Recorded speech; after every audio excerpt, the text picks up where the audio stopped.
Hello physios, welcome back my channel Believe in Therapy. I am Dr. Neha and today's we are starting one of the most exciting and most requested class on this channel. So yes guys, today's I will cover 50 MCQs marathon session for AMCR exam. So this is the one of the biggest session of my channel and one thing कि last videos में हमने कुछ videos जो हैं already complete किया है model paper 1, 2, 3 and 4 like 4 model paper हमने discuss किए हुए हैं जिसमें कि 30 क्वेश्चंस डिस्कस किए और सारे क्वेश्चन जो है डिटेल में डिस्कस किए हुए हैं. तो सारे इंपॉर्टेंट कवर हमने वहाँ पे कवर किए हैं, ऑल मेजर एमसीक्यूज डिस्कस किए हुए हैं.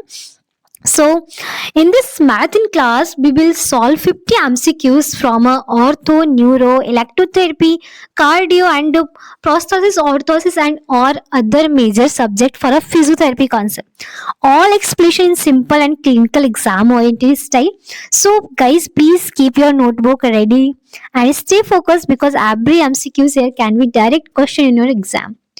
So, let's begin this powerful 50 MCQs marathon session. So let's start this. Guys start करने से पहले आप कितना एक्साइटेड है, कितना डेडिकेटेड है, प्लीज एक बार हाई फाई कर दीजिएगा. सो स्टार्ट करते हैं. फर्स्ट क्वेश्चन है muscles involve in arm elevations include. So arm elevations में हमारी कौन सी मसल्स जो है वो इंक्लूडेड रहती है, इन्वॉल्वमेंट रहती है. When your arm elevate, so like हमारा जो शोल्डर है स्कैपुला है वो क्या करता है, अपवर्ड मूवमेंट्स करता है, क्योंकि हमारा जो आर्म एलिवेशंस है वो हमारा full range of motion like 0 to 180 degree तक हम फुल रेंज ऑफ मोशन करते हैं ओवरहेड एक्टिविटीज में लाइक. तो वहाँ पे क्या होता है कि हमारे स्कैपुला है वो भी मूवमेंट्स करता है, अपवर्ड रोटेशंस करते हैं. हमारा ग्लिनॉइड कैविटी है जो वो फेसेस अपवर्ड टाइप साइड करती है. सो इसमें क्या होता है, कौन कौन सी मसल्स इन्वॉल्वमेंट होती है, लाइक अपर जो हमारा अपर जो स्कैपुला का अपवर्ड रोटेशंस होता है एंड ट्रैप्स जो जब आप फुल अबडक्शंस करते हैं फुल रेंज ऑफ मोशंस लेके जाते हैं तो हमारी जो अपर ट्रैप्स है, upper traps, lower traps and situs anterior involvement करती है, फुल इन्वॉल्वमेंट्स रहता है. लाइक अपर ट्रैप्स तो है हमारे जो सपोर्ट करती है upper and lower, like situs anterior जो होती है वो फुल्ली अपवर्ड रोटेशंस करते हैं तो स्कैपुला को डिस्प्लेस होने से प्रिवेंट करती है and full range of motion में हेल्प करता है. राइट, सो अपना करेक्ट ऑप्शन जो है बी है. Okay, so next second question अपने पास है the carpal tunnel dimension increase with wrist. So carpal tunnel, like carpal tunnel किस एरिया पे होता है, सबसे पहले ये आपको पता होना चाहिए. सो प्लीज कमेंट बॉक्स में लिखिएगा आपको पता है तो please. So carpal tunnel like हमारे रिस्ट जॉइंट पे जो हमारे रेटिकुलम्स होते हैं उसके पास होता है. ओके, सो जब हम इसमें कब हमारा रिस्ट पे इंक्रीज होगा, लाइक जब हम रिस्ट की कौन कौन से मूवमेंट्स करते हैं, न्यूट्रल है, एक्सटेंशन, फ्लेक्शन. सो यहाँ पे आप सबको बहुत क्लियर होगा when your wrist flexion, so like हमारा जो डायमेंशन है वो डिक्रीज हो जाएगा, रिड्यूस हो जाएगा. ओके, क्योंकि वहाँ पे कंप्रेशन बहुत ज्यादा हो जाएगा. Like when your wrist extension, so क्या होगा, एक्सटेंशन करने पे हमारा जो स्पेस है वो और ज्यादा क्रिएट वॉल्यूम है वो इंक्रीज कर जाएगा.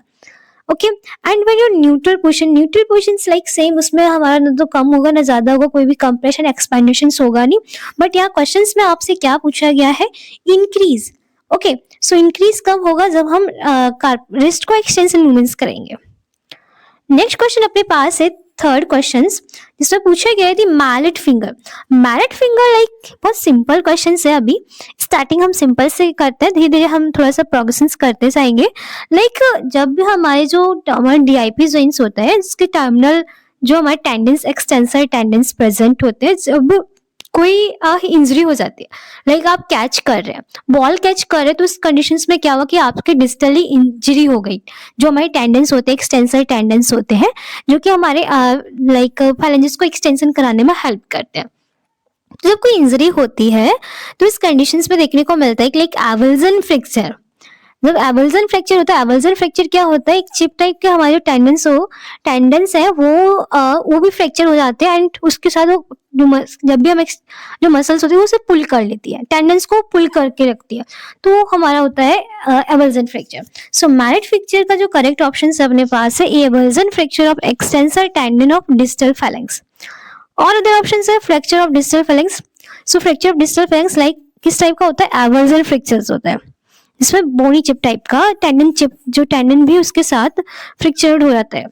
Fracture of middle pharynx wrong है, fracture of proximal phalanges wrong है। Fourth, strongest ligaments in the body. So question is the strongest ligaments, body की पूरी होल बॉडी की बात की गई है। सो स्ट्रॉन्गेस्ट लिगामेंट्स, पहले ऑप्शंस देखते हैं, iliofemoral ligaments, anterior cruciate ligament, deltoid ligament and medial glenohumeral ligament. So first option क्या है, इलियोफेमोरल लिगामेंट्स। सो इलियोफेमोरल लिगामेंट्स जो है वो एंटीरियरी हिप पे प्रेजेंस होता है।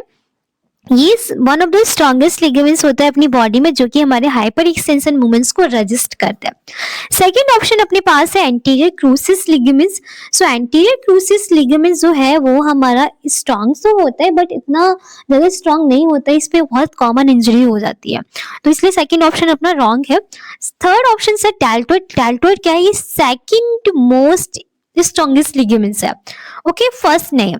एंड थर्ड क्या है अपने पास, मीडियल ग्लिनोह्यूमरल लिगामेंट्स। सो मीडियल ग्लिनोह्यूमरस लिगामेंट्स भी हमारा इतना मोर स्ट्रॉन्गेस्ट नहीं है। सो करेक्ट आंसर अपना क्या है, ए। नेक्स्ट क्वेश्चंस पे आते हैं, in normal gait cycle knee flexor.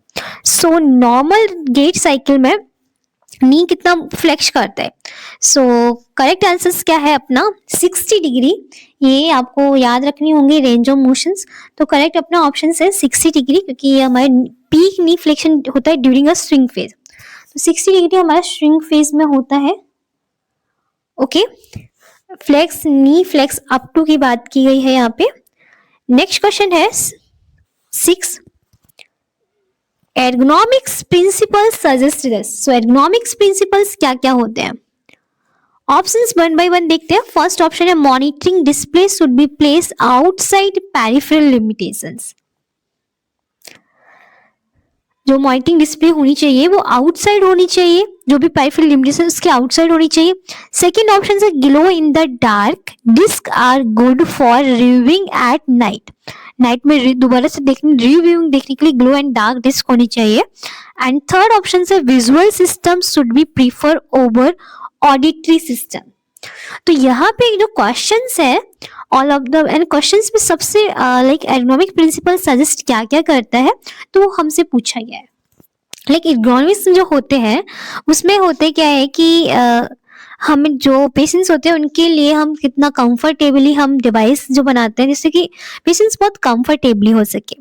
सो इसमें हमारा जो करेक्ट आंसर है वो ऑल ऑफ द अबव है, क्योंकि हम लाइक एर्गोनॉमिक्स जो होती हैं वो प्रिंसिपल्स लाइक उस पेशेंट्स के लिए होते हैं जो कि दूसरों पे डिपेंड होते हैं बिल्कुल, तो उनके लिए हम कुछ एर्गोनॉमिक्स बनाते हैं जिससे कि पेशेंट्स को कोई प्रॉब्लम्स ना हो और वो अपनी लाइफ को बहुत लाइक इतना किसी दूसरे पे डिपेंड होके ना कर सके, अपने खुद की लाइफ को एंजॉय कर सके।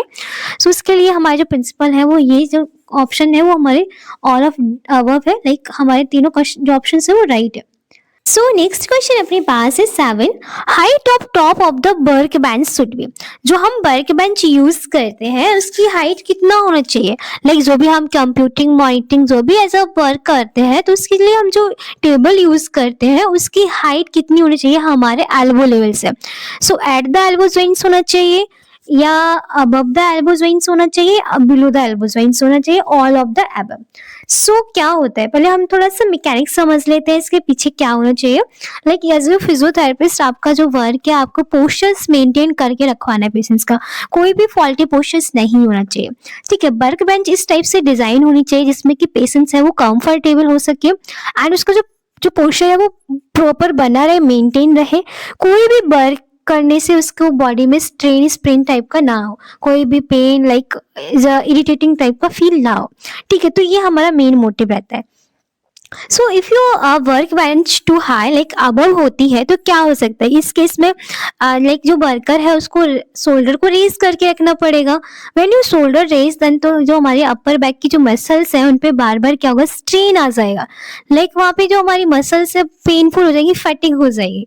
तो उस कंडीशन में अपर ट्रैप्स है हमारे लेवरेज स्कैपुला या एससीएम है तो इन पे क्या होगा, पेन धीरे धीरे इरिटेट होगा पेशेंट्स और उसको neck pain and upper back pain हो जाएगा। तो अबव तो हम नहीं रखेंगे, okay, at the elbow joint पे नहीं रखेंगे क्योंकि पेशेंट के लिए वो कंफर्टेबल नहीं होगा, उसकी रेस्टिंग आर्म के लिए कंफर्टेबल नहीं होगा। सो क्योंकि हम एज अ कंफर्टेबल रखेंगे, पोस्चर्स को मेंटेन करके रखना है हमें, तो at the level of elbows height तो होगा नहीं। विलो देखते हैं, विलो में क्या होता है कि जो वर्क बेंच होती है वो विलो होती है थोड़ा सा एल्बो जॉइंट्स के, तो जो पेशेंट्स होता है उसको वर्क में बहुत ईजी होता है, कंफर्टेबल होता है, बहुत रेस्टफुल होता है। लाइक वो जो वर्क सरफेस होती है हमारे टेबल की, तो उस पर वो अपनी आर्म्स को रेस्ट करा सकता है एंड मेंटेन रख सकता है अपने पोस्चर्स को। और हमारा मेन मोटिव है कि पोस्चर्स को मेंटेन रखना है, रिलैक्स करके रखना है, तो अपना करेक्ट ऑप्शन है C, below. Okay, all of the above होगा नहीं। अगर टू बिलो का भी ऑप्शन आता है, बहुत ज्यादा बिलो नहीं, बहुत ज्यादा बिलो भी नहीं रखना। अगर बहुत ज्यादा बिलो रहेगा ना तो अपन जो वर्कर है उसको स्ट्रेन हो सकता है लोअर बैक एरिया पे। सो राइट, यहाँ तक आई होप आप समझ गए होंगे। करेक्ट ऑप्शन जो अपना है वो सी है। नेक्स्ट क्वेश्चन है common dislocation of hip joints. So common dislocations क्या है हिप जॉइंट्स का? ओके, ये थोड़ा सा समझ लेते हैं। कॉमन जो डिसलोकेशन होता है वो मोस्टली आप सबको पता है कि वो पोस्टीरियरी होते हैं। कोई भी एज अ जो पोस्टर हिप डिसलोकेशंस होता है जिसमें क्या होता है कि हमारा जो फीमोरल हेड होता है वो पोस्टीरियरली लाइक एस्टाबुलम से पोस्टरली ड्राइव हो जाता है। ये बहुत कॉमन होता है, कॉमन डिसलोकेशन है compare to the anterior and central. क्यों? क्योंकि इसमें जब भी कोई हमारा एक्सियल फोर्स पड़ता है तो उस कंडीशंस में ये देखने को मिलता है। लाइक कोई भी डैशबोर्ड इंजरी होती है जिसमें कि हमारा जो हिप डिसलोकेशन है वो लाइक पोस्टीरियरली डिसलोकेट हो जाता है, जो हमारा फीमोरल हेड है वो डिसलोकेट हो जाता है पोस्टीरियरली। तो डैशबोर्ड इंजरी में कॉमन साइन होता है, कॉमन सिम्टम्स होता है ये, राइट। सो करेक्ट ऑप्शन अपना क्या है? Posterior, like A. And correct options क्या है? A, posterior hip dislocations. Okay, next questions पे आते हैं। 9 क्वेश्चंस है अपने पास जिसमें पूछा गया है movements of pelvis in which anterior and posterior pelvic tilt occur.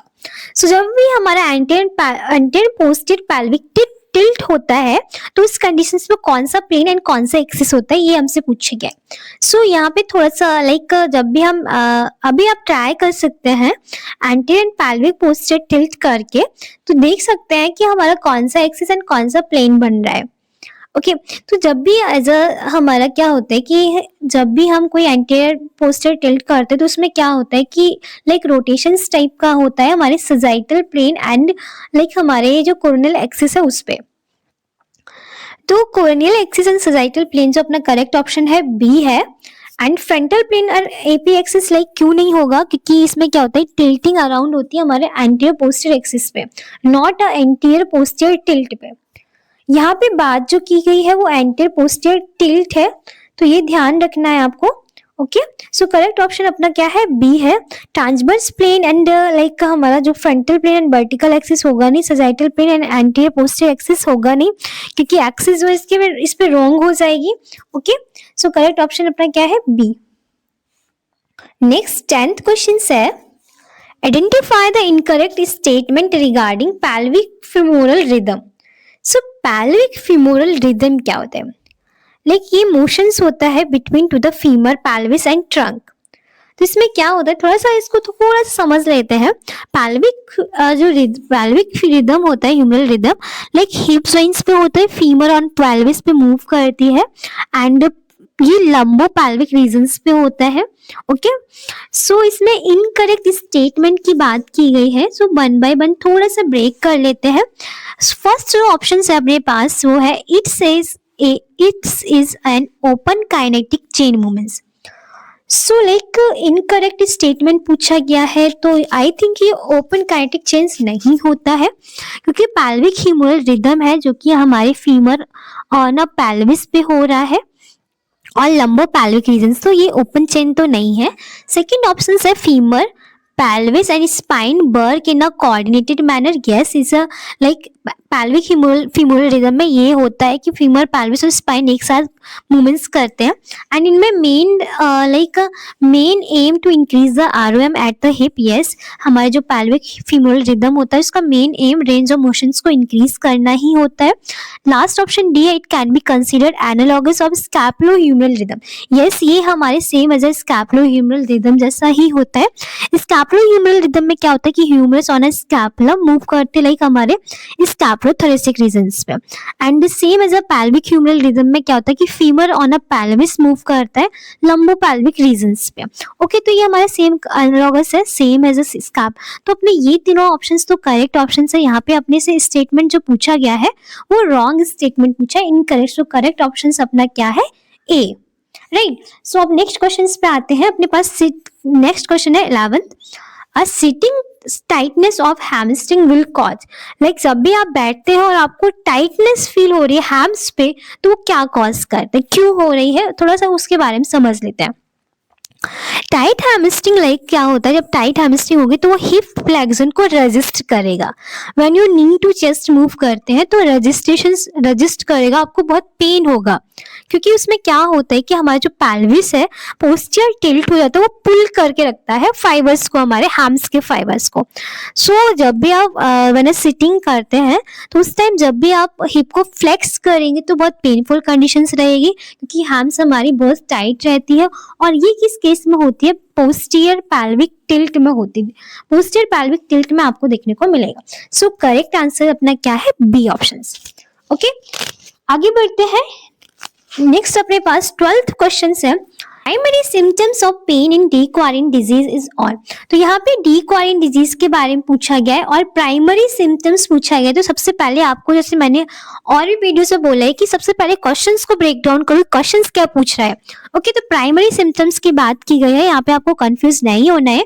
सो डीक्वारिन जो डिजीज होती है, एक्चुअली ये क्या होता है, ये हमारे डॉर्सल सरफेस पे देखने को मिलता है, फर्स्ट डॉर्सल कंपार्टमेंट पे। लेकिन डॉर्सल साइड्स जो होता है डॉर्सल कंपार्टमेंट पे होता है, बट ये हमारे रेडियल साइड्स होता है, राइट। ये हमारे थंब पे होता है, फर्स्ट लाइक हमारा जो डिजिट है थंब की ओर देखने को मिलता है। तो यहाँ पे कुछ हमारे मसल्स के लाइक हमारे जो टेंडेंस होते हैं, अबडक्टर पॉलिसिस लॉन्गस है एंड एक्सटेंसिव पॉलिसिस ब्रेविस होता है।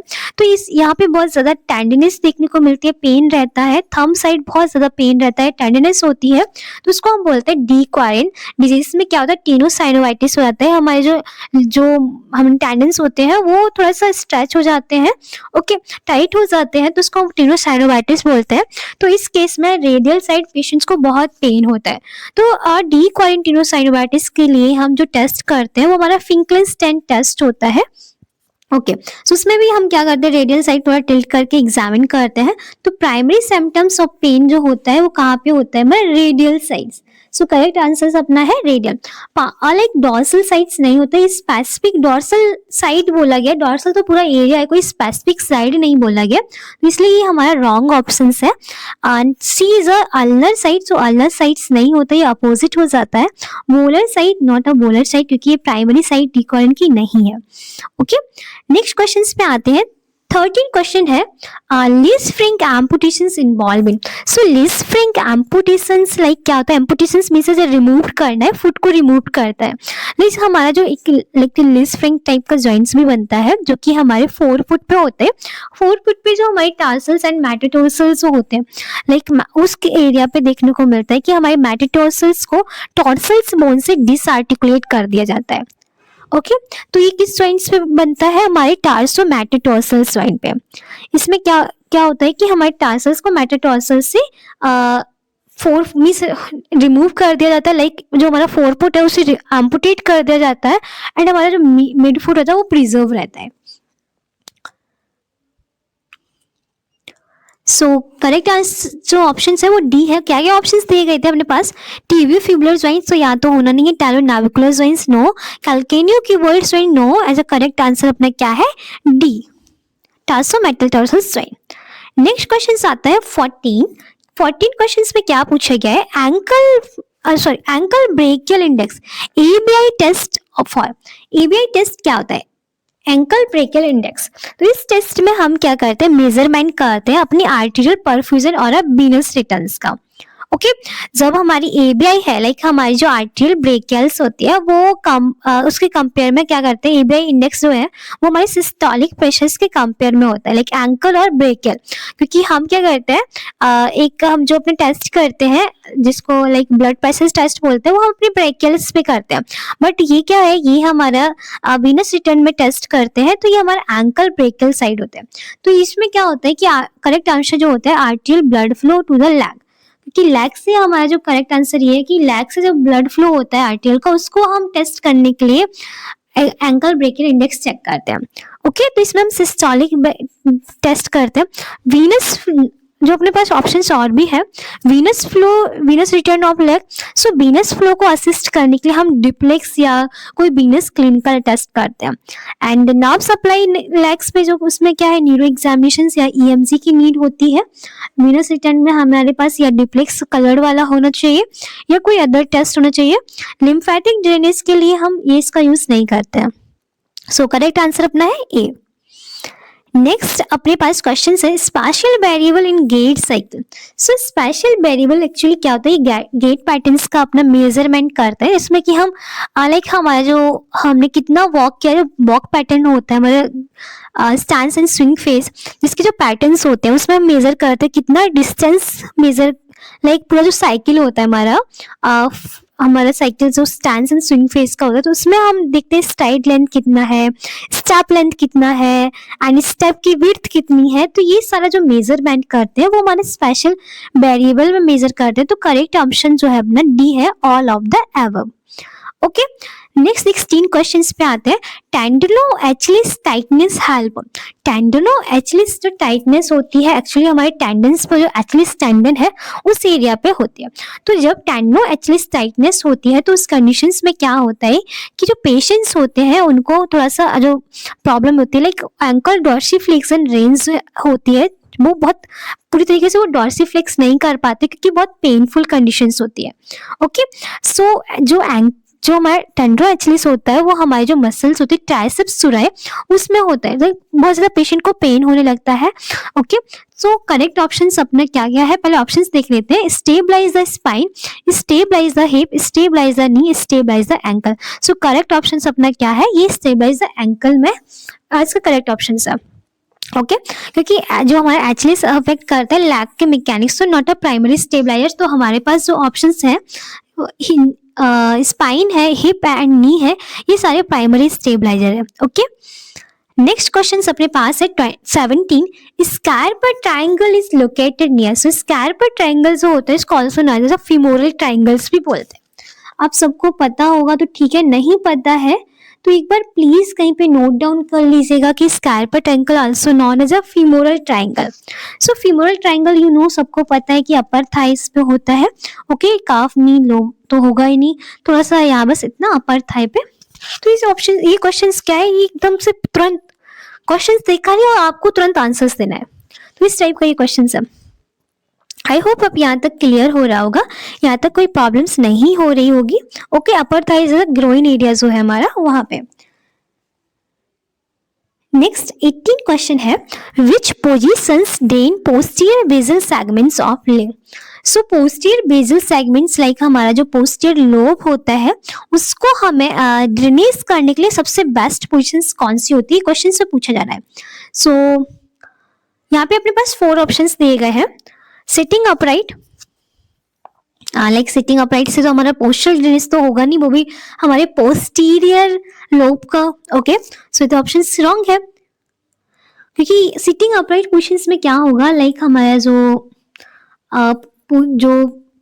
हमारा ग्रेविटी है वो तो उसे असिस्ट कर लेगा।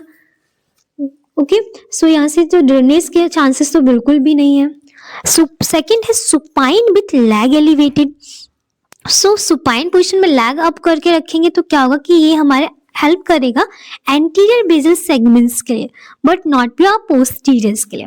सो ये भी अपना रॉन्ग आंसर है। C is a side line with affected side down. So side line में जिस साइड अफेक्टेड साइड है उस साइड अगर हम साइड लाइन में लेते तो उसमें क्या होगा कि ये हमारे जो लाइक लेटरल सेगमेंट्स होते हैं उनके लिए हेल्पफुल रहेगा, not a posterior segments. Okay, so अपना करेक्ट आंसर जो है आई थिंक डी है, क्योंकि हम डी में क्या है 1/4 prone with head down. So correct option क्या है अपना prone with head down, like जिसे हम बोलते हैं ट्रेंडलिंगबर्ग।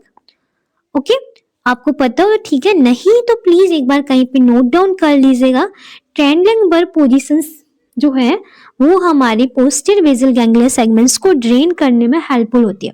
इसमें क्या होता है कि पेशेंट्स को हम जब हेड डाउन करके प्रोन पोजीशंस में रखते हैं तो इसमें हमारी जो ग्रेविटी है वो असेस करती है, हेल्प करती है ड्रेनेज करने में। जो भी सीक्रेशंस है पोस्टीरियर बेसल एरिया पे उसको सीक्रेशंस को ड्रेन करने में बहुत हेल्पफुल रहती है। तो करेक्ट ऑप्शन अपना क्या है? डी। सो आई थिंक यहाँ तक क्लियर हो रहा होगा।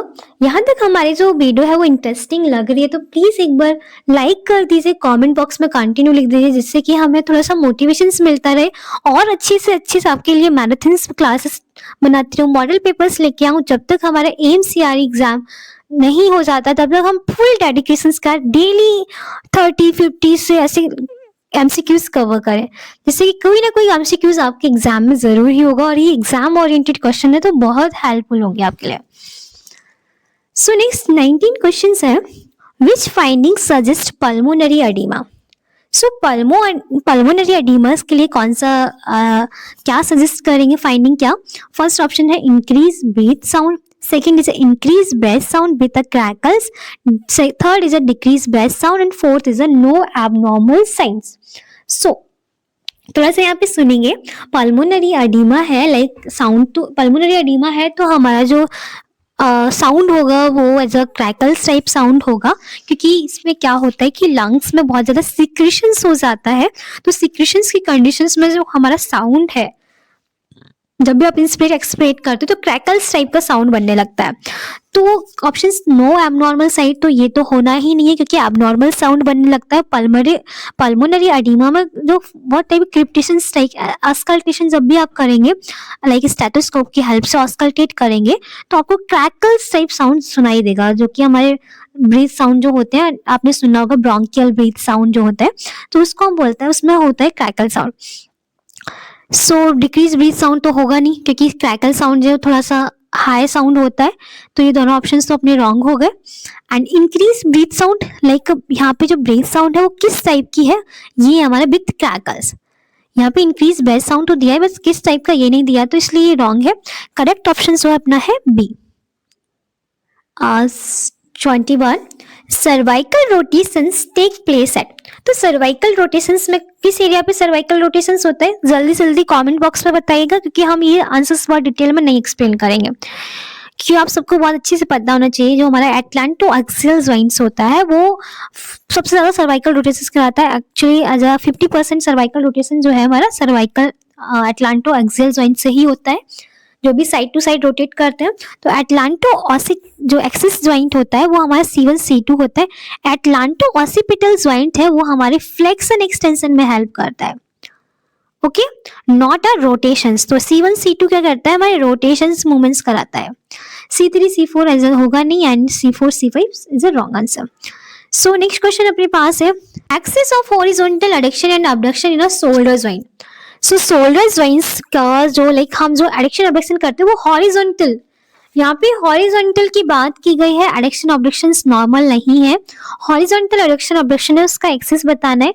तो जब भी आप हॉरिजॉन्टल एडक्शन अबडक्शंस कराते हैं तो उसमें क्या होता है कि जो हमारा एक्सिस की बात की जा रही है, हॉरिजॉन्टल एक्सिस जो एडक्शन होता है वो हमारे जो ह्यूमरस है उसको मूव करता है like toward across the chest. And abduction movement horizontal abductions में क्या होता है कि हमारा जो हेड ऑफ ह्यूमरस है वो मूव करता है away from the chest. Okay, तो ये जो हमारा इसमें एक्सिस का जो फॉर्म होता है वो एक्सिस हमारे वर्टिकली एक्सिस होती है, जो कि रन करती है हमारे हेड टू द बॉटम। जो टॉप ऑफ द बॉटम जो है वहां से ये पास करती है हमारे शोल्डर ज्वाइंट्स पे।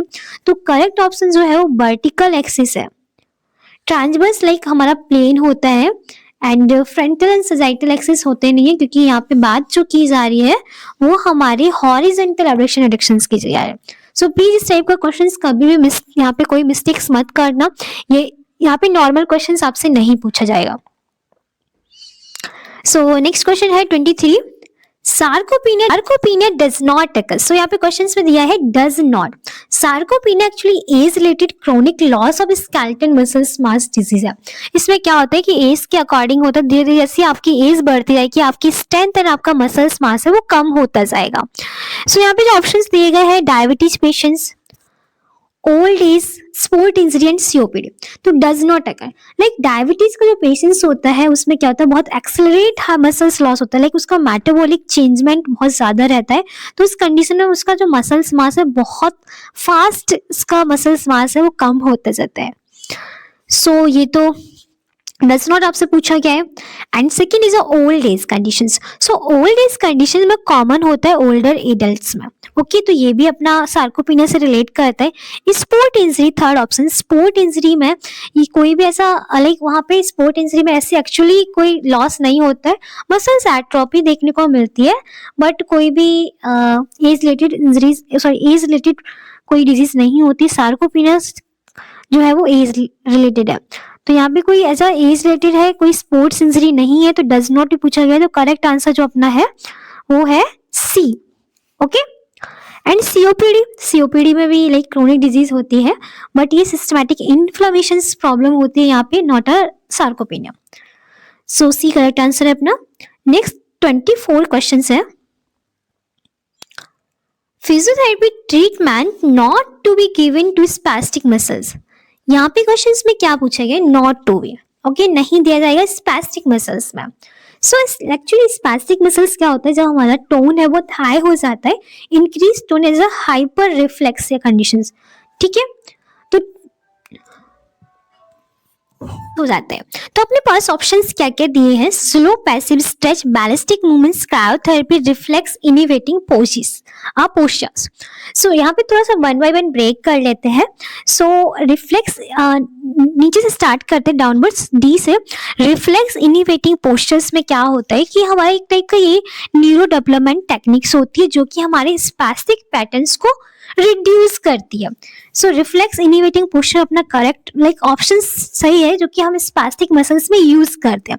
यहाँ पे आपसे पूछा है कि not to be, okay so इसको तो ये तो हमारे यहाँ पे रॉन्ग हो गया। क्रायोथेरेपी जो है, प्रोलॉन्ग क्रायोथेरेपी, ये हमारे टोन को रिड्यूस करता है, नर्व कंडक्शंस के टोन को खत्म करता है, कम करता है, तो ये भी यहाँ पे हमारा करेक्ट ऑप्शन नहीं है।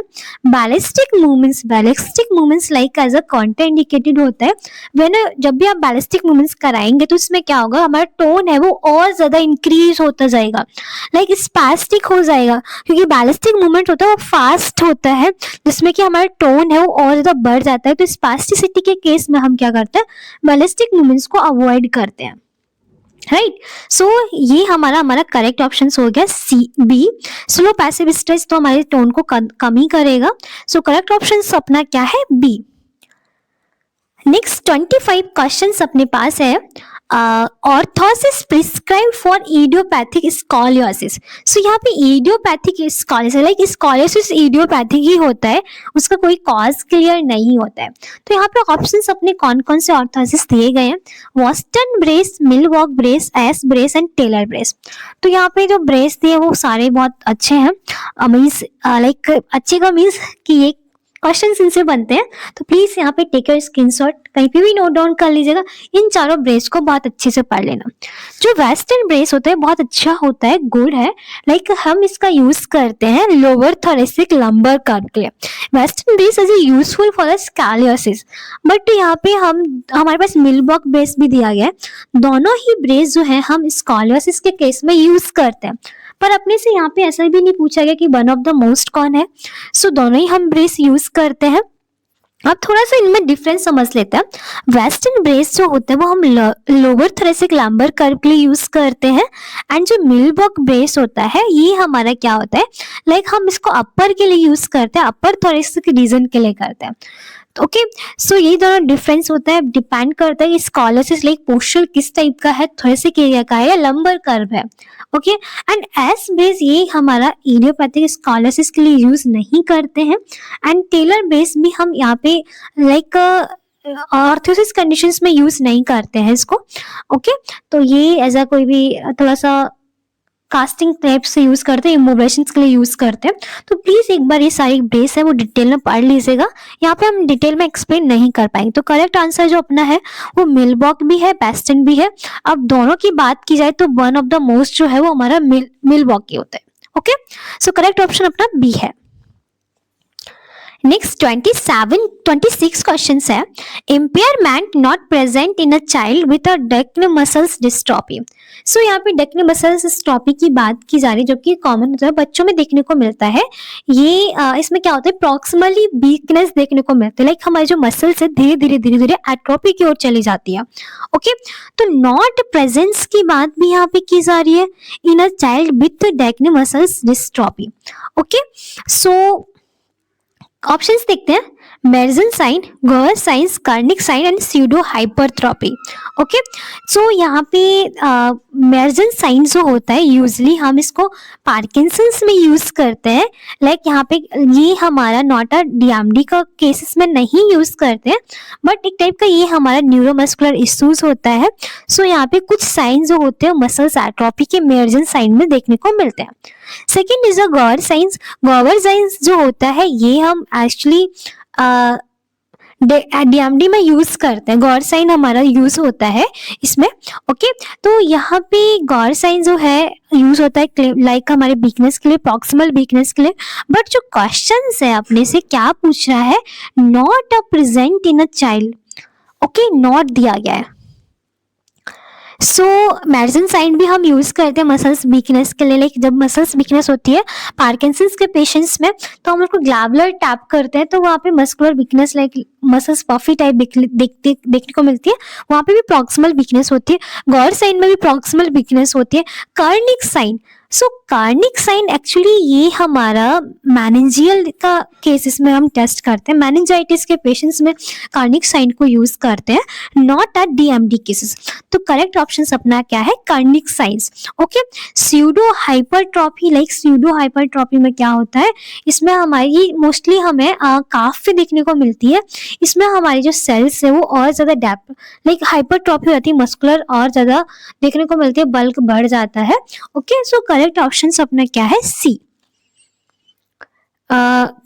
गॉर्स एंड स्यूडो हाइपरट्रॉफी जो है वो हमारे इससे क्वेश्चंस पूछे जाते हैं, तो प्लीज एक बार ये सारे साइंस जो हैं आप पढ़ लीजिएगा प्लीज, ये इंपॉर्टेंट साइन है। नेक्स्ट 27 क्वेश्चन है, as per ICF classification inability to flex elbow is. So यहाँ पे आईसीएफ क्लासिफिकेशन की बात की गई है, तो आईसीएफ लाइक हमारा जो इंटरनेशनली होता है, जो कि आपने डिसेबिलिटी के चैप्टर में पढ़ा हुआ होगा, डिसेबिलिटी जो कि वहाँ पे 3 मॉडल्स दिए गए हैं, आईसीएफ, आईसीआईडीएच एंड एक और है सादनिगी टेस्ट, कुछ ऐसा है, याद मुझे बहुत अच्छे से याद नहीं आ रहा। ओके, तो आईसीएफ क्लासिफिकेशंस की बात की जा रही है यहाँ पे, inability to flex elbow. Questions देखना, आपसे पूरा आईसीएफ क्लासिफिकेशन नहीं पूछा गया है, क्वेश्चन से पूछा कि आईसीएफ क्लासिफिकेशन में अगर पेशेंट जो है इनेबल है फ्लेक्स एल्बो के लिए, तो उसको क्या, उसमें क्या प्रॉब्लम्स आएगी। क्वेश्चंस को थोड़ा केयरफुली समझना है, यहाँ पे थोड़ा माइनर मिस्टेक्स हो जाती है, सिली मिस्टेक्स होती है कि हम क्लासिफिकेशन आईसीएफ क्लासिफिकेशन दिया गया है और हम सीधा उसको देख के आंसर्स को टिक कर देते हैं। So option is a impairment of body structure, impairment of body function, functional limitation, participation restrictions. तो यहाँ पे इनेबल है फ्लेक्स एल्बो। ओके, तो आईसीएफ कैटेगरीज में हमारे बॉडी स्ट्रक्चर फंक्शंस दोनों ही होते हैं, लाइक फंक्शनल लिमिटेशंस भी होता है, पार्टिसिपेशन रिस्ट्रिक्शंस भी होते हैं। तो यहाँ पे मेन क्या होगा, बॉडी फंक्शन या बॉडी स्ट्रक्चर होगा, या लिमिटेशंस आएगी, रिस्ट्रिक्शंस आएगी। तो इस कैटेगरीज में क्या होता है कि पेशेंट जो है वो इनेबल हो रहा है एल्बो फ्लेक्स करने में, सो उसे प्रॉब्लम हो रही है लाइक बॉडी फंक्शनिंग में, नॉट अ बॉडी स्ट्रक्चरिंग में। ओके, तो यहाँ पे बॉडी फंक्शन में प्रॉब्लम आ रही है, पेशेंट एल्बो को फ्लेक्स नहीं कर पा रहा है, तो करेक्ट ऑप्शन अपना क्या होगा, बी होगा, impairment of body function.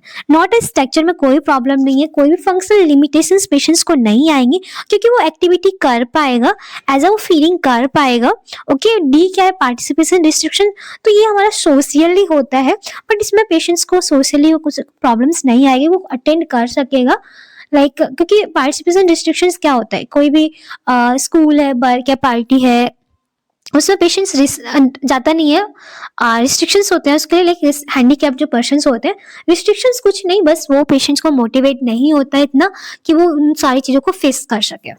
So correct option अपना क्या है, बी, एक चीज और आपको बोलूं कि डिसेबिलिटी से क्वेश्चंस पूछे जाते हैं, तो प्लीज एक बार हमारा जो चैप्टर है डिसेबिलिटी एंड लाइक जो आईसीएस जितने सारे मॉडल है, एक बार जरूर आप पढ़ लीजिएगा।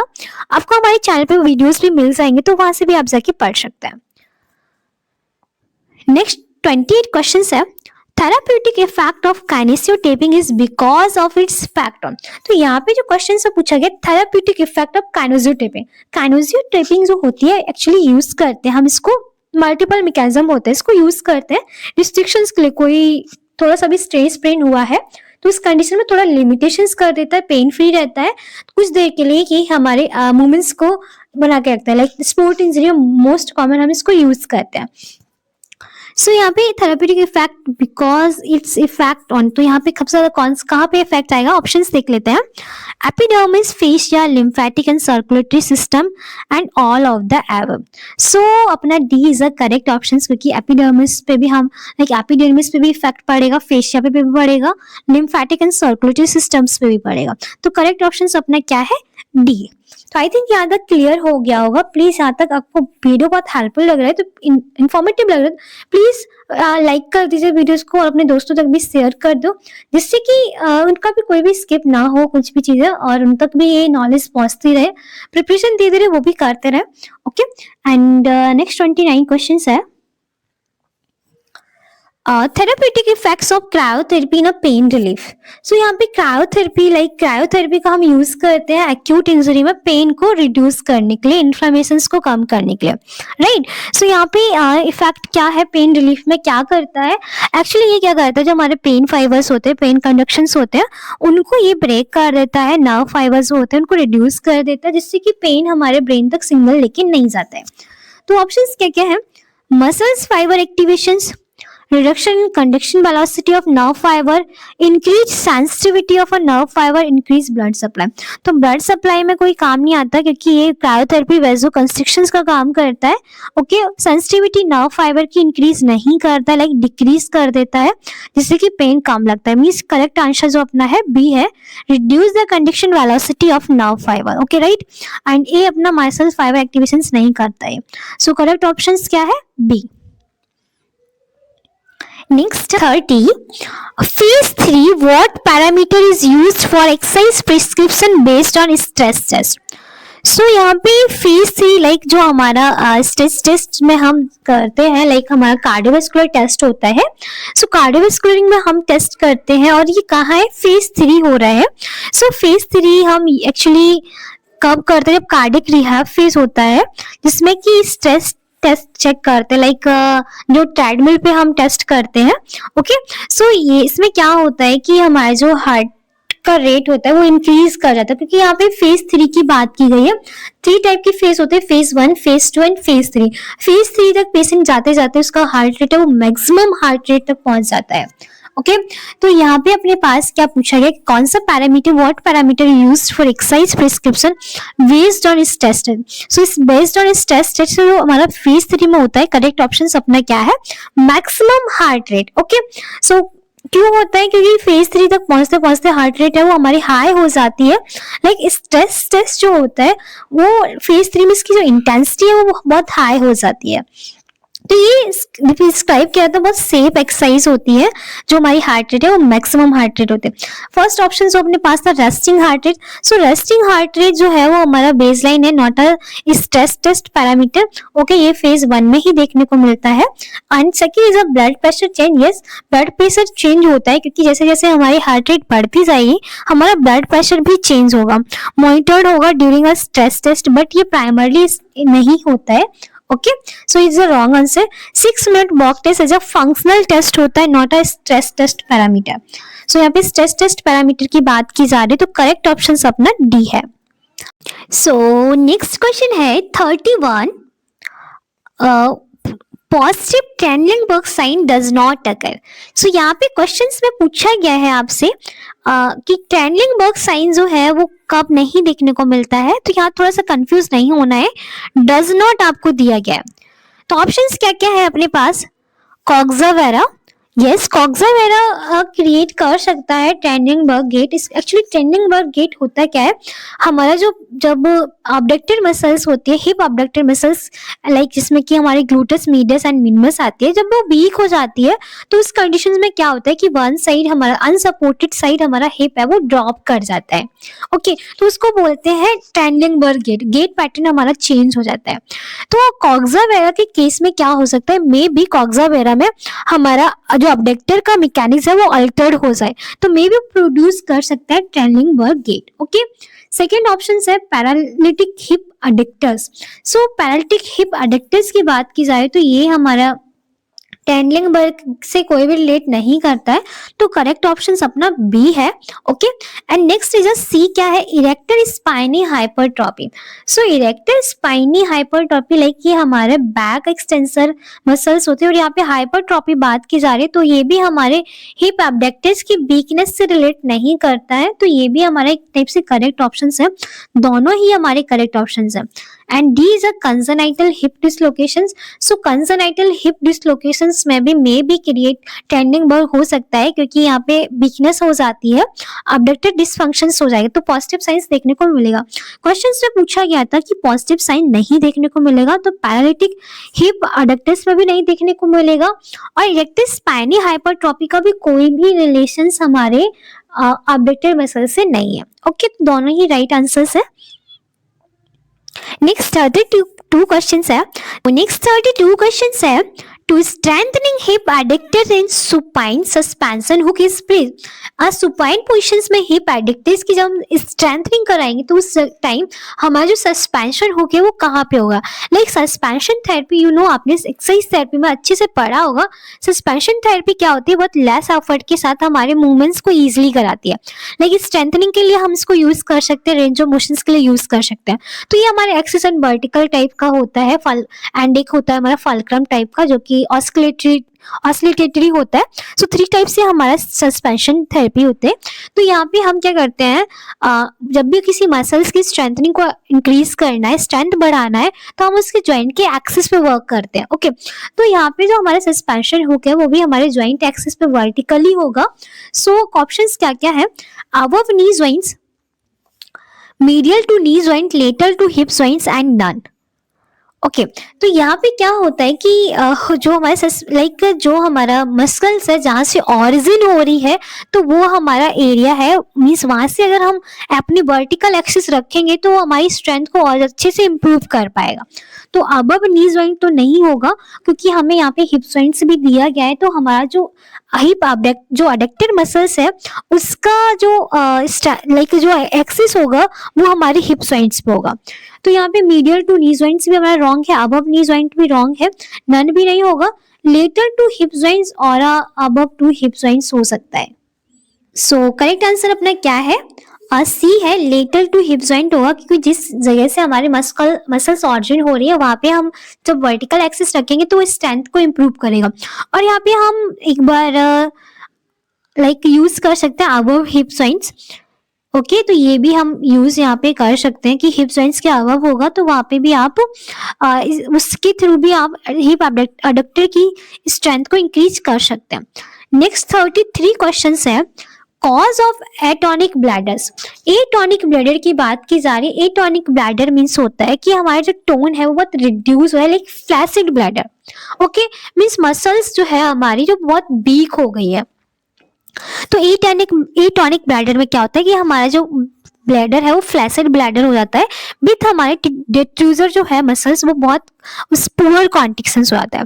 ओके, सो इसमें हमारे पास जो ऑप्शंस क्या क्या है, like injury to the conus medullaris, pregnancy injury to the upper thorax and last is a UTI.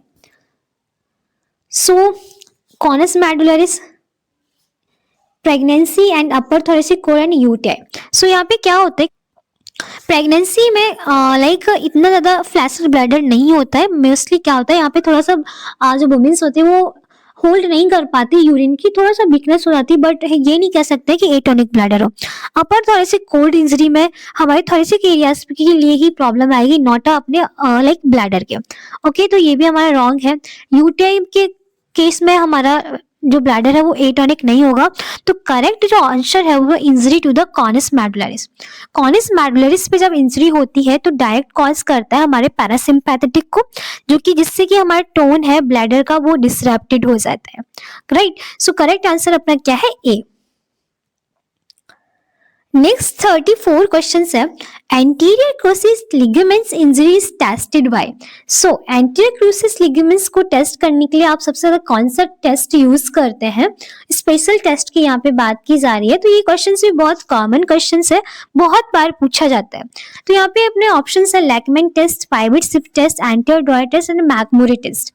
Okay, तो क्वेश्चंस में यहाँ पे ध्यान देना है कि यहाँ पे पूछा गया कि एंटीरियर क्रूसिस लिगामेंट्स इंजरी में आप कौन सा टेस्ट यूज करते हैं। तो यस, लैकमैन टेस्ट भी आप यूज करते हैं, एंटीरियर ड्रॉयर टेस्ट भी यूज करते हैं। अब दोनों ही टेस्ट यूज करते हैं तो मोस्ट रिलायबल कौन होता है? लैकमैन टेस्ट जो है वो मोस्ट रिलायबल टेस्ट होता है, क्योंकि इसमें क्या होता है कि पेशेंट्स के लिए थोड़ा इजीली रहता है, क्योंकि इसमें हम नी का जो फ्लेक्शन है वो एज अ 20 to 30 डिग्री पे ही नी फ्लेक्शन मूवमेंट्स करा के हम लैकमैन टेस्ट के थ्रू चेक कर सकते हैं। एंटीरियर ड्रॉयर टेस्ट में क्या होता है, 90 डिग्री नी फ्लेक्शन कराएंगे, पेशेंट को ऑलरेडी बहुत ज्यादा पेन हो रहा है, वो नी फ्लेक्स करने में इतना ज्यादा कैपेबल नहीं होता है, तो इसलिए हम लैकमैन टेस्ट को मोर कॉमन यूज करेंगे, क्योंकि ये एसीएल रप्चर के केस में बेस्ट चॉइस होता है। ओके, पाइवेट शिफ्ट जो है वो हम इसको रोटेटरी, लाइक ये पाइवेट शिफ्ट है वो रोटेटरी कंडीशंस इंस्टेबिलिटी में यूज करते हैं, लाइक कोलेटस लिगामेंट्स के लिए यूज करते हैं इसको। मैकमोरे जो टेस्ट है वो हम यूज करते हैं मेनिस्कल इंजरी के लिए। सो करेक्ट आंसर अपना क्या है? ए। सो नेक्स्ट क्वेश्चन अपने पास है, cock up splint is used in management of. Cock up splint में आप सबसे ज्यादा कौन सा मैनेजमेंट यूज करते हैं? कॉकअप स्प्लिंट ऐसा कॉमन क्वेश्चन हो गया, ulnar nerve palsy, radial nerve palsy, ये क्वेश्चंस आपसे पूछे ही जाते हैं, तो प्लीज एक बार अच्छे से पढ़ लीजिएगा। लाइक जब क्या होता है कि हमारी रिस्ट ड्रॉप कर जाती है तो उस कंडीशंस में हम सपोर्ट के लिए कॉकअप स्प्लिंट का यूज करते हैं। तो रिस्ट ड्रॉप कब करती है? जब हमारे रेडियल नर्व पाल्सी होती है, कोई भी रेडियल नर्व इंजरी हो जाती है, उस कंडीशन में हमारी रिस्ट वो ड्रॉप कर जाती है। तो स्प्लिंट क्या करती है, हमारे लाइक रिस्ट को प्रिवेंट करके रखती है, ड्रॉप नहीं होने देती है, न्यूट्रल पोजिशंस में रखती है। तो अल्नर नर्व पाल्सी थोड़ा सा इससे डिफरेंट है, इसमें हम इसको यूज नहीं करते। जब हमारी अल्नर नर्व इंजरी होती है तो उसमें अल्नर नर्व पाल्सी देखने को मिलती है। ब्रेकियल प्लेक्सिस इंजरी लाइक इसका मैनेजमेंट नहीं है कॉकअप। सो करेक्ट आंसर अपना क्या है? सी। नेक्स्ट आगे चलते हैं, वीडियो थोड़ा अपना लॉन्ग जाएगा बट ये बहुत इंफॉर्मेटिव है, और ये क्वेश्चन जो है वो रैपिटेड क्वेश्चन है। ये कॉमन क्वेश्चन है जहाँ पे थोड़ा सिली मिस्टेक्स कर देते हैं, क्योंकि वो सिंपल क्वेश्चन होते हैं, यहाँ पे कंफ्यूजन बहुत ज्यादा क्रिएट होती है। So common vertebral level of spondylolisthesis. So spondylolisthesis के केसेस में क्या देखने को मिलता है कि ये बहुत कॉमन केसेस देखने को मिलता है अपने L5 एंड S1 लेवल पर। L4 L5 पे भी देखने को मिलता है, दोनों ही L4 to S1 देखने को मिलता है, बट मोस्ट कॉमन की बात की जाए तो हमारे L5 एंड S1 लेवल पे देखने को मिलता है। स्पॉन्डाइलोलिस्थेसिस में क्या होता है, भाई वर्टिब्रा है वो एक दूसरे पे क्या करता है, स्लिप कर जाते हैं। ओके, सो करेक्ट ऑप्शन अपना क्या है? डी है।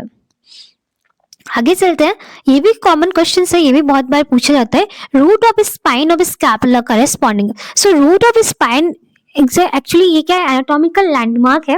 Root of spine of scapula को जब आपको थोड़े से एरिया की जब वर्टिब्रा को चेक करना है तो उसके लिए सबसे कॉमन एनाटॉमिकल अपना लैंडमार्क होता है कि आपको पाल्पेट करके स्कैपुला पे रूट ऑफ स्पाइन को चेक करना है। जैसे ही आप रूट ऑफ स्पाइन को पाल्पेट करके चेक कर सकते हैं, वहां से आप थोड़े से एरिया की सारे वर्टिब्रा को एग्जामिन कर सकते हैं, लाइक लैंडमार्क उनको टेस्ट कर सकते हैं पाल्पेट करके।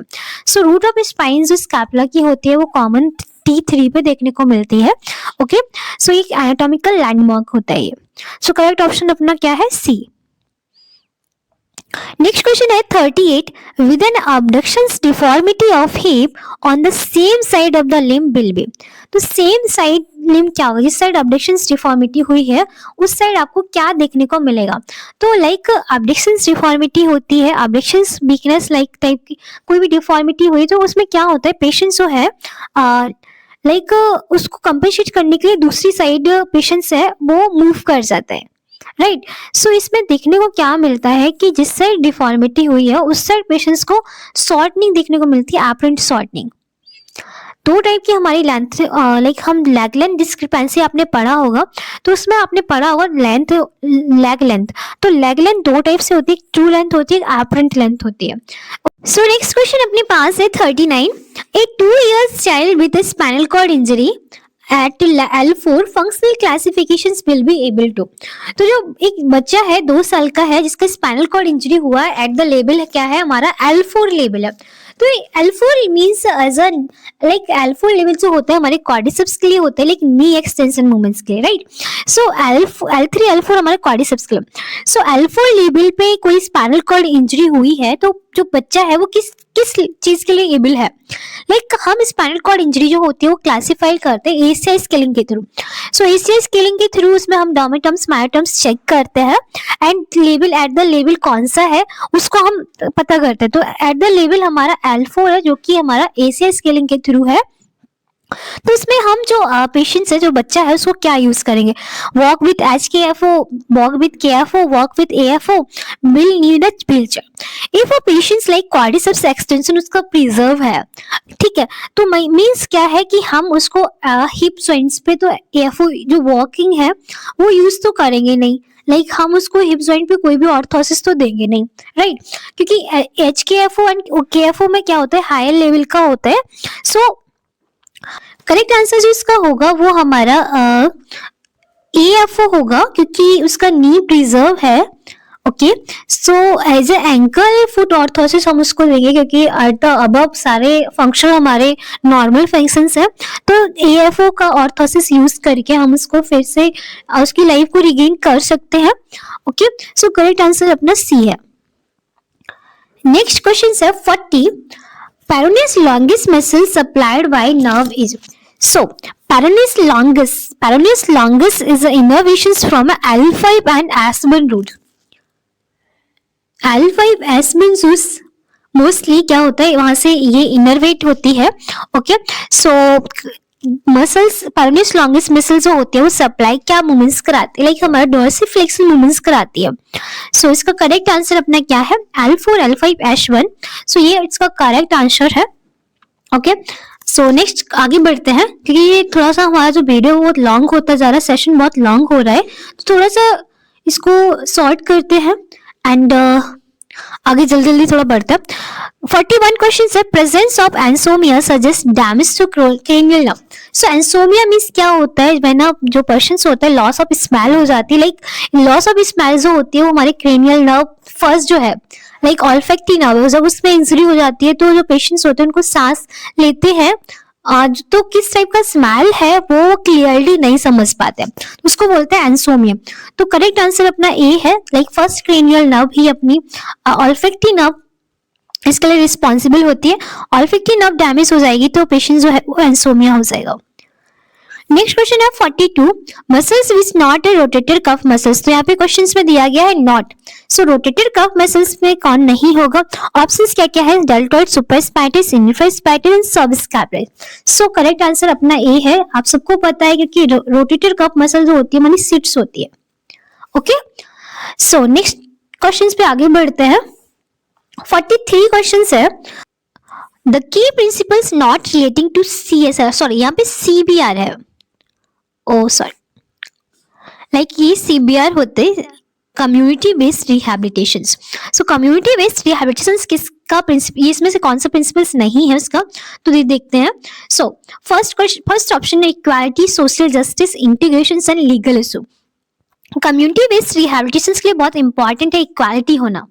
ओके राइट, सो अपना ये तो अपना ऑप्शंस है एंड सोशल जस्टिस भी बहुत इंपॉर्टेंट है एंड नेक्स्ट इज इंटीग्रेशन, जो कि हमारे कम्युनिटी इंटीग्रेशन भी बहुत इंपॉर्टेंट होता है क्योंकि हमें क्या करना होता है, जो कम्युनिटी बेस्ड रिहैब होता है वो लाइक कम्युनिटी में होता है, तो इसके लिए हमारा social justice, equality and community integration होना बहुत इंपॉर्टेंट होता है। Legal issue is a wrong answer, इसमें नॉट पूछा गया है तो हमारा D is a correct answer. So next 44 question है following reflex patients can get, कौन कौन से रिफ्लेक्स लाइक, सो दिस में क्वेश्चंस थोड़ा सा करेक्शंस करने की नीड है। यहाँ पे क्वेश्चन में पूछा गया है पटेलेक्टोमी के बारे में, राइट, थोड़ा सा यहाँ पे पटिलेक्टमी के बारे में पूछा गया है कि जब भी पटिलेक्टमी होती है किसी पेशेंट्स की, तो उसमें क्या क्या लैक करता है। ओके, सो फॉलोइंग, यहाँ पे रिफ्लेक्स नहीं होगा। Following patellectomy patients can get. So options क्या क्या है, एक्सटेंशन लैक है, extension deformities, flexion lack and flexion deformity. So when you patient जब पटेलेक्टोमी होती है, मीन्स पटेला को जब रिमूव करते हैं, तो उसमें क्या होता है कि हमारे कॉर्डिसेप्स है और उसके जो टेंडेंस है वो भी थोड़ा सा लॉस हो जाते हैं। तो पेशेंट्स को क्या होता है, कॉर्ड्स का हमारा मेन जो एक्शन होता है वो एक्सटेंशन कराना होता है। सो जब पटेलेक्टोमी होती है तो हमारे जो टेंडेंस होते हैं कॉर्ड्स के वो भी थोड़ा लॉस हो जाते हैं, उनकी स्ट्रेंथ है वो कम हो जाती है। तो मेनली जो पेशेंट्स होते हैं पटेलेक्टोमी वाले कि उनको एक्सटेंशन लैक हो जाता है, उनको एक्सटेंशन करने में, फुली एक्सटेंशन करने में उनको प्रॉब्लम्स आती है। ओके, सो करेक्ट आंसर अपना क्या है, ए है। कोई भी डिफॉर्मिटीज नहीं होती है, थोड़ा सा वीकनेस हो जाती है, फ्लेक्शन होगा नहीं क्योंकि पटेलेक्टोमी के केस में हमारी कॉर्ड्स वीक होती है। Okay, not a hams, so flexion होगा नहीं, डिफॉर्मिटीज कोई डेवलप होगी नहीं। तो करेक्ट आंसर क्या है अपना ए। राइट, यहाँ तक क्लियर है। आगे बढ़ते हैं। यहाँ तक कोई भी डाउट्स होता है तो प्लीज एक बार कमेंट बॉक्स में पूछ लीजिए और प्लीज एक बार थम्स अप हाई फाई कर दीजिए। वीडियो आपको इन्फॉर्मेटिव लग रहा है तो एक बार लाइक कर दीजिएगा और अपने जो फ्रेंड्स है, फ्रेंड सर्कल ग्रुप है, उसमें भी आप शेयर कर सकते हैं। सो नेक्स्ट क्वेश्चन अपने पास है, आगे बढ़ते हैं। 45 following primitive reflex is present at 8th month. So यहाँ पे 8th मंथ का जो बच्चा है उसमें कौन से प्रिमिटिव रिफ्लेक्स प्रेजेंट रहते हैं। सो प्रिमिटिव रिफ्लेक्स जो होते हैं कि एक एज क्राइटेरिया आने के बाद, क्योंकि जो धीरे धीरे नहीं जाते हैं, ओके, तो वो रिफ्लेक्सेस बने रहते हैं, वो हमारे प्रिमिटिव रिफ्लेक्स होते हैं। जो 2 महीने में रिफ्लेक्स जाना चाहिए था वो नहीं गया, वो 3 से 4 महीने में जा रहा है, तो वो हमारा एक टाइप से प्रिमिटिव रिफ्लेक्स होता है। सो प्रिमिटिव रिफ्लेक्स का टाइमलाइन होता है जैसे कि होता है हमारा यहाँ से पामर जो होता है, पामर ग्राफ्स जो होता है ऐसे स्ट्रॉन्ग होता है एट द बर्थ, ये हमारे 4 to 6 मंथ में आ जाता है। Okay, and next is symmetric tonic neck reflex जो होता है वो हमारा 6 मंथ में ये डिसअपियर हो जाता है। अगर नहीं गया है तो वो हमारा आगे जाएगा, आगे और बढ़ जाता है 7 to 8, 9, 10 में। तो हमारा ये प्रिमिटिव रिफ्लेक्स है। मोरो रिफ्लेक्स क्या होता है, मोरो रिफ्लेक्स बर्थ के टाइम प्रेजेंट होता है, ये भी 3 से 6 मंथ में डिसअपियर हो जाता है। ओके, एंड नेक्स्ट जो नॉर्मेटिव नेक रिफ्लेक्स है, ये इसको बोलते हैं एसिमेट्रिक नेक रिफ्लेक्स। तो एसिमेट्रिक ATNR जो होता है वो भी हमारे 6 महीने में चला जाता है। तो यहाँ पे पूछा गया है प्रेजेंट 8th मंथ। सो 8 मंथ के समथिंग हमारा ATNR है जो कि 6 मंथ के बाद जाता है, और ये सारे क्या है कि 6 मंथ से पहले चले जाते हैं। ओके, सो सिमेट्रिक टॉनिक नेक रिफ्लेक्स जो है वो हमारा थोड़ा सा रहता है 6 to 9 मंथ के बीच में रहता है। तो करेक्ट आंसर अपना क्या है, बी। ओके, 6 to 9 मंथ तक ये रहता है और सारे जो है वो 6 मंथ में डिसअपियर हो जाते हैं। नेक्स्ट क्वेश्चन है 46 a normal 8 month old infant can, normal 8 month का बच्चा है वो क्या कर सकता है। सो यहाँ पे देखते हैं ऑप्शंस अपने पास क्या क्या है। फर्स्ट ऑप्शन है transfer object from one hand to other hand, okay, and second option है release object, third is a eat finger food and fourth is a point with the index finger. थोड़ा सा carefully यहाँ पे थोड़ा समझना है कि 8 मंथ का बच्चा है वो क्या कर सकता है। सो 8 मंथ का बच्चा उस एक हाथ से दूसरे हाथ में ट्रांसफर भी कर सकता है ऑब्जेक्ट को। रिलीज ऑब्जेक्ट तो ये तो हमारे 6 मंथ के बच्चे में देखने को मिलता है कि ऑब्जेक्ट रिलीज हो जाता है उससे। ईट फिंगर फूड तो ये तो नहीं, अभी इतनी इजीली नहीं आता है, 1 years के समथिंग में आता है। पॉइंट विद इंडेक्स फिंगर तो ये भी लेट आता है। तो करेक्ट आंसर क्या है अपना, ए है, transfer object from one hand to the other hand. So next question अपने पास है 47 The following part of brachial plexus has a branch that supply deltoid. So यहाँ पे deltoid की बात की जा रही है। कौन सा brachial plexus है जो कि एनाटॉमी का पार्ट है, बहुत इंपॉर्टेंट पार्ट है, इससे कॉर्ड्स पूछे ही जाते हैं। एक क्वेश्चन हमने कल लास्ट की वीडियोस में भी डिस्कस किया हुआ था spinal cords, sorry brachial plexus से। सो brachial plexus में deltoids को सप्लाई कौन करते हैं। डेल्टोइड से क्या होता है कि हमारे जो एक्सिलरी नर्व पास करते मीन्स उसको सप्लाई मिलती है, तो ये जो है एक टाइप से हमारा पोस्टीरियर कॉर्ड का पार्ट हो गया, क्योंकि एक्सिलरी नर्व का जो होती है हमारे डेल्टोइड से होके यहाँ से पास होके निकलती है, सो इसको सप्लाई जो मेन सप्लाई मिलती है वो हमारे पोस्टीरियर कॉर्ड का पार्ट हो गया। सो ब्रेकियल प्लेक्सस का B is a posterior cord. Next question है 48, the proprioceptions loss usually develop with disease। So proprioceptions की यहाँ पे बात की जा रही है। So proprioceptions actually करते हैं वाइब्रेशंस है, जॉइंट पोजीशंस है, उसको कैरी करके रखता है। सो किस लाइक कॉलम्स पे होता है, थोड़ा सा समझ लेते हैं। ये थोड़ा सा कॉलम्स हैं जो आप इन डिटेल्स पढ़ लेना, ओके, क्योंकि क्वेश्चंस यहाँ से पूछे जाते हैं, anterior columns, anterolateral columns, lateral columns, dorsal column, posterior columns, तो इनसे क्वेश्चंस पूछे जाते हैं। तो वन बाय वन थोड़ा सा ब्रेक कर लेते हैं। फर्स्ट ऑप्शन है anterior columns of spinal cord. Actually anterior columns में क्या होता है कि ये हमारा मेनली मोटर ट्रैक्ट होता है, जो कि कॉर्टिको स्पाइनल ट्रैक्ट बोलते हैं। ये क्या करता है, रन करता है हमारे anterior lateral side, anterior to lateral side. इसमें क्या होता है कि लाइक जब भी कोई डैमेज हो जाता है हमारे कॉर्टिकल में, तो वहाँ पे स्पैस्टिसिटी लाइक वीकनेस पेशेंट्स में देखने को मिल सकती है, लॉस ऑफ प्रोप्रियोसेप्शंस हो सकता है। तो यहाँ पे क्वेश्चंस में आपसे पूछा गया है यूजुअली प्रोप्रियोसेप्शन में क्या में यहाँ पे loss, proprioception loss usually develop with disease, कौन सी डिजीज के साथ। ओके, सेकंड ऑप्शन अपने पास क्या है, anterior lateral column of spine.